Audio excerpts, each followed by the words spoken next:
तर नमस्कार विद्यार्थी मित्रांनो, माझे नाव अभिनव आहे आणि आज मी तुम्हाला या व्हिडिओमध्ये डीप लर्निंग मधील एक खूप अत्यंत महत्त्वाची कन्सेप्ट जी की जनरेटिव्ह ॲडव्हायजर नेटवर्क म्हणून ओळखली जाते ती शिकवणार आहे.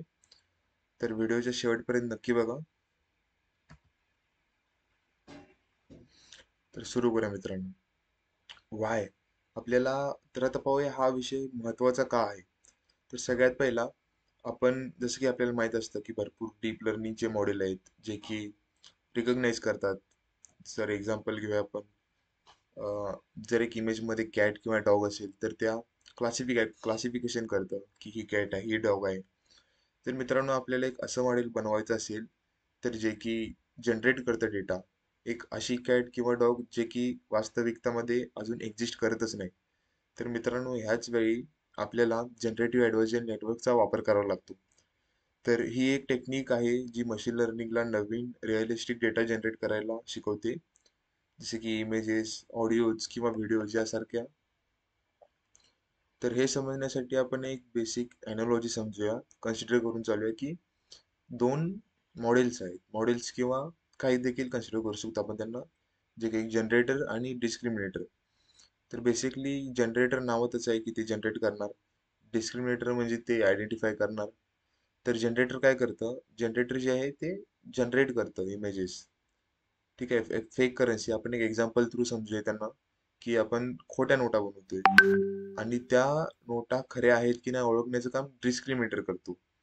सो हे दोन्ही जे आहे ते एकमेकांविरोधात सुधारत जातात आणि शेवटी जनरेटर एवढा परफेक्ट इमेजेस किंवा सॅम्पल्स बनवतो जे की डिस्क्रिमिनेटरला कळू शकत नाही, की तो क्लासिफाय करू शकणार नाही.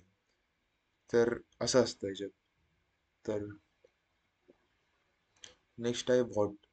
तर मित्रांनो, तर आता आपण पाहूया की जनरेटिव्ह ॲडव्हायझर नेटवर्क्स म्हणजे नक्की काय असतं. तर हे 2014 साली गुड फेलो आणि त्यांच्या टीमने इन्व्हेंट केलं. जसं की मी तुम्हाला सांगितलं, ह्यामध्ये दोन डीप लर्निंगचे मॉडेल असतात, बनलेले असतात, एक जनरेटर आणि दुसरा डिस्क्रिमिनेटर. आणि हे दोन्ही मॉडेल्स कॉम्पिटेटिव्ह सेटअपमध्ये एकत्र ट्रेन होतात. तर जनरेटर जो आहे तो रॅन्डम नॉईज घेतो आणि त्यावर फेक डेटा तयार करतो, उदाहरणार्थ खोटे इमेजेस. आणि डिस्क्रिमिनेटर जो आहे तो पाहतो, रिअल डेटाला पाहतो, जो जनरेटेड डेटाला पाहतो आणि त्यामध्ये तो डिफरन्स करतो. सो ही प्रक्रिया एका कंटिन्यू लूपमध्ये चालूच असते. ठीक आहे. तर जनरेटर जो आहे तो फूल करण्यासाठी प्रयत्न करतो डिस्क्रिमिनेटरला, की काही पण करून डिस्क्रिमिनेटरला हे कळालं नाही पाहिजे. आणि जो डिस्क्रिमिनेटर आहे तो खूप ट्राय करतो की ह्या दोघांमध्ये क्लासिफाय करू शकेल फेक कोणतं आहे आणि रिअल कोणतं आहे. सो हळूहळू हे जे दोन्ही मॉडेल आहे ते ट्रेन होत जातात आणि ॲट द एंड जनरेटर खूप चांगलं ट्रेन होतं आणि जे काही डिस्क्रिमिनेटर त्याला आयडेंटिफाय करू शकत नाही. तर हे जे ह्याच्या पाठीमागे जे आपले पॅरामीटर्स अपडेट होतात त्यासाठी आपण मिनमॅक्स फंक्शन यूज करतो. की थोडक्यात सांगायचं झालं तर गॅन्स हे रिअल डेटाचा पॅटर्न किंवा डिस्ट्रीब्युशन शिकतात आणि त्यावर आधारित नवीन सॅम्पल तयार करतात. आता याचं वर्किंग मेकॅनिझम बघूया आपण, हे नक्की कसं वर्क होतं, इंटरनली कसे काम करतात.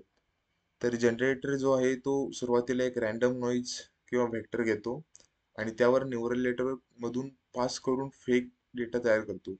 आणि डिस्क्रिमिनेटर जो आहे तो त्या फेक डेटाला आणि डेटा सेट मधील रिअल डेटाला एकत्र घेतो आणि प्रोबॅबिलिटी काढून आउटपुट देतो आपल्याला की रिअल आहे का फेक आहे. सो हे दोन्ही नेटवर्क एकत्र ट्रेन होतात आणि जे जनरेटरचं फायनल गोल असं असतं की, जसं मी तुम्हाला सांगितलं की एवढं परफेक्ट रिअल डेटा तो तयार करतो की आपल्या ह्युमन आईजला देखील कळू शकणार नाही की कोणतं फेक आहे, कोणतं खरं आहे. आणि तसंच डिस्क्रिमिनेटरचं पण गोल असतं की खरा आणि जनरेटेड डेटा यामधला फरक अचूक ओळखणे. सो ट्रेनिंग दरम्यान ब्रॅक प्रोपगेशनचा अल्गोरिदम वापरतो आपण, जे की दोन्ही मॉडेलचे पॅरामीटर अपडेट केले जातात. शेवटी जनरेटरच सुधारतो. आणि याचं प्रॅक्टिकल एक्झाम्पल बघायचं झालं तर आपण गॅनचा वापर स्केचेसला रिअलिस्टिक फोटोमध्ये कन्वर्ट करण्यासाठी, रोज एखादी इमेज की खराब आली आहे, तिचं रिझोल्युशन कमी आहे, ती चांगली करण्यासाठी, चांगल्या क्रिएटिव्हमध्ये करण्यासाठी आपण यूज करतो. तर पुढचं आहे त्याचे चॅलेंजेस आणि लिमिटेशन्स. तर जरी गॅन्स खूप शक्तिशाली असला तरी काही ना काही महत्त्वाच्या मर्यादा असतातच. आणि त्याच मर्यादा आता आपण पाहूया, जे काही ट्रेनिंग इन्स्टॅबिलिटी. तर मित्रांनो, दोन्ही मॉडेल्स एकत्र शिकतात, त्यामुळे संतुलित राहणे कठीण असते. दुसरं आहे की मोड कोलॅप्स. काही वेळा जनरेटर एकाच प्रकारे आउटपुट वारंवार तयार करतो, ज्यामुळे डायव्हर्सिटी कमी होत जाते. तिसरं आहे की हाय कॉम्प्युटेशनल कॉस्ट. सो हे जे मॉडेलचे ट्रेनिंग आहे ते किती वेळ चालेल, कसं चालेल याची काही गॅरंटी नसते. तर त्यामुळेच मित्रांनो, जे की मॉडेल ट्रेनिंग करायसाठी आपल्याकडं हाय प्रोसिजर्स लागतात, तर त्यासाठी कॉम्प्युटेशनल कॉस्ट खूप असते. तिसरं आहे की इथिकल कन्सर्न्स.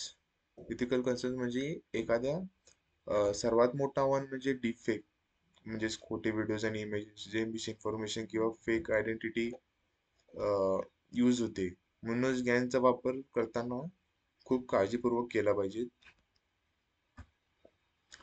तर आता समरीकडे जाऊया आपण. या पीपीटी मध्ये काय शिकलो. तर थोडक्यात सांगायचं झालं तर जनरेटिव्ह ऍडव्हर्सारियल नेटवर्क हा एक डीप लर्निंग मधील खूप क्रांतिकारी संकल्पना आहे. आणि या मॉडेलमुळे मशीन केवळ डेटा अनालिज नाही करत, तर नवीन डेटा बनवू देखील शकते.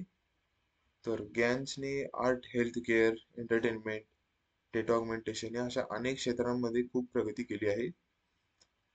आणि याचा वापर देखील खूप केला जातो. तर तरी स्टॅबिलिटी आणि टेक्निकल वापर यांसारखी काही आव्हाने आहेत, पण भविष्य काळात गॅन्स हे क्रिएटिव्ह एआय आणि सॅमल्टेशन मध्ये खूप मोठी भूमिका निभावतील. तर एवढाच होता हा व्हिडिओ. तर धन्यवाद मनापासून पाहिल्याबद्दल. थँक्यू.